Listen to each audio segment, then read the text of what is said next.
172.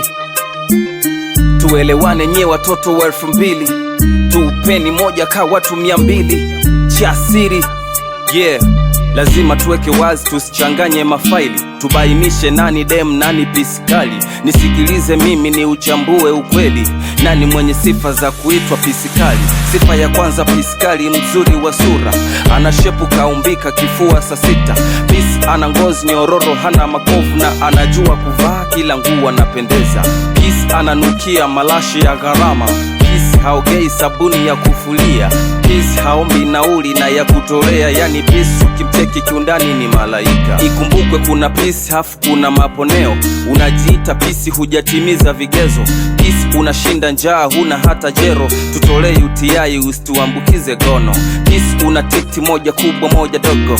Pisi upo sokoni unatafuna mihogo. Pisi unalala kwenye jumba la udongo.